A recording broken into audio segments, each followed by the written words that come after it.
We're going to first discuss the grip. The grip is probably the most important area of the golf swing, mainly because it's the only contact you have with the club throughout the swing.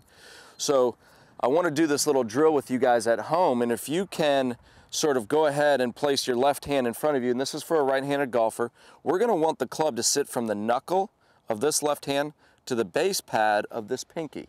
All right, that is basically the fingers of our left hand.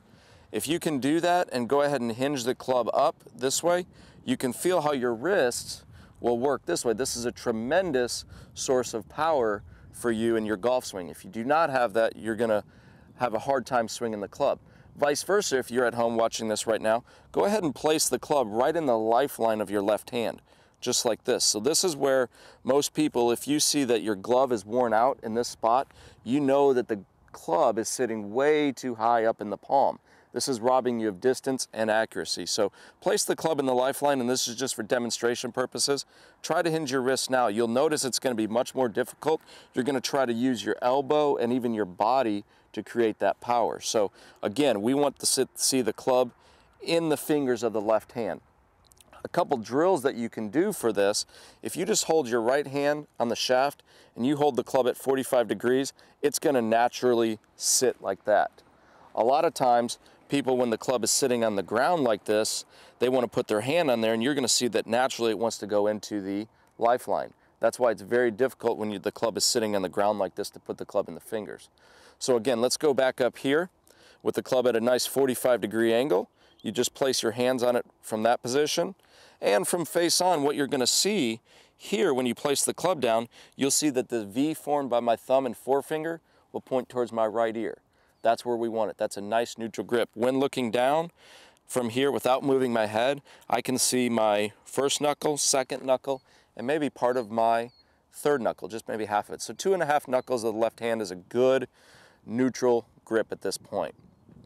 Back to this position here, back to that grip. Now that we have the left hand on there, we're going to place our right hand and just let it on the shaft and just let it slide down so that our lifeline covers up our thumb.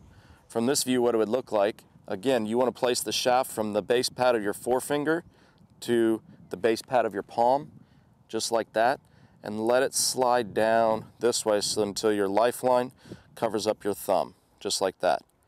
At this point, you have a little bit of wiggle room, if you will. You can use one of 3 grips. You can use the common overlap grip. For you people with smaller hands, you might want to use the interlock grip. This was also the grip that Tiger Woods chooses and Jack Nicklaus, so it's not a bad grip as well. And or the more common for kids is the baseball grip. It's a very good grip to use. It really allows your hands to work during the golf swing.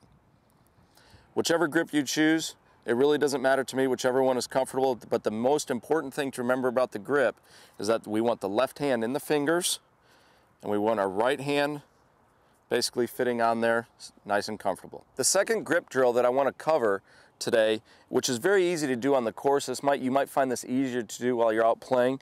Basically what you want to do is just let the club sit flat against the ground like it would normally, but you can notice how it's sitting behind me, just like this.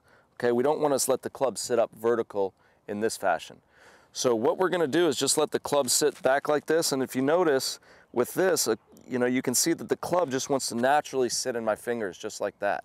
Go ahead and place your hand on it just like that, and that was a great way for you to get the left hand on the club in the proper way while on the course. From here then you can go ahead and go back, and we're going to hold this right hand again from the base pad of your forefinger to the base pad of your palm, and just slide it down just like we did in the other grip drill until your lifeline covers up your thumb, and you can go from there.